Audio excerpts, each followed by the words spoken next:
नमस्कार दोस्तों।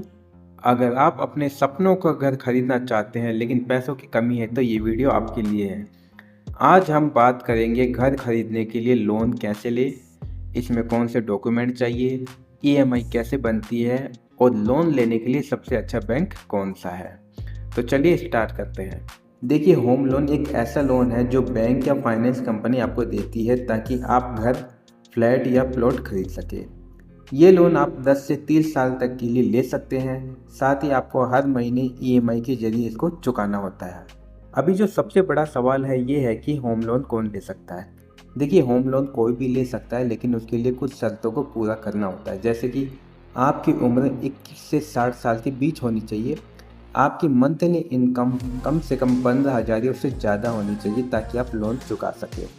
आपके पास एक स्थायी नौकरी, बिजनेस ज़रूर होना चाहिए ताकि लोन चुकाने में दिक्कत नहीं आए।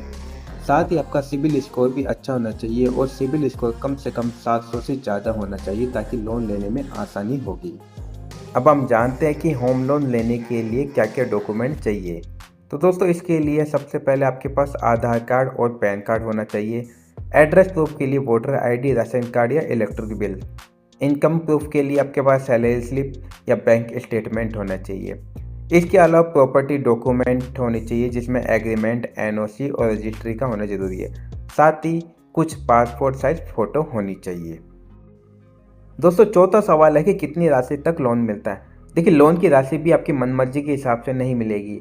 आपने डाला 20 लाख लेकिन आपकी प्रॉपर्टी की वैल्यू 10 लाख है या आपकी सैलरी ही इतनी है कि आप 10 लाख तक का लोन अफोर्ड करते हैं, तो आपको 10 लाख तक का ही लोन मिलेगा। यानी आपकी सैलरी, आपकी प्रॉपर्टी की जो वैल्यू होगी उसके अनुसार ही लोन मिलेगा।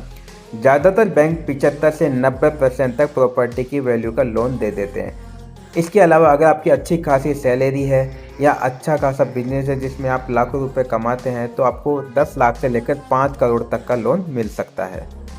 अब अगला सवाल है ईएमआई कैसे बनेगी। देखिए, जब आप लोन लेते हैं तो उसकी हर महीने की ईएमआई बनती है जिसमें ब्याज दर होती है, साथ ही समय अवधि होती है और लोन अमाउंट होता है।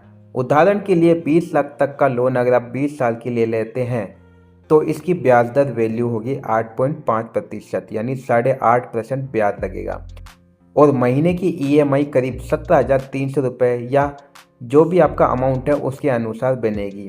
अगर आप देखना चाहते हैं कि मैंने जो लोन लिया उसकी कितनी ईएमआई बनेगी, तो आप ईएमआई कैलकुलेटर से ऑनलाइन गूगल में सर्च करके चेक कर सकते हैं। दोस्तों, जब भी बैंक लोन की बात आती है तो हमें ब्याज की चिंता होती है, क्योंकि जितनी ज़्यादा ब्याज दर होगी उतना ही हमें अमाउंट देना पड़ेगा, क्योंकि ब्याज में पैसों का बहुत ही ज़्यादा नुकसान होता है। ऐसे में हमें पता होना चाहिए कि कौन सा बैंक कम ब्याज में होम लोन दे रहा है और कितनी प्रोसेसिंग फ़ीस लगेगी। तो आइए जानते हैं। तो सबसे पहले एसबीआई बैंक की बात कर लेते हैं, जो 8.40% तक ब्याज दर लेता है और इसकी प्रोसेसिंग फ़ीस लगती है 10,000।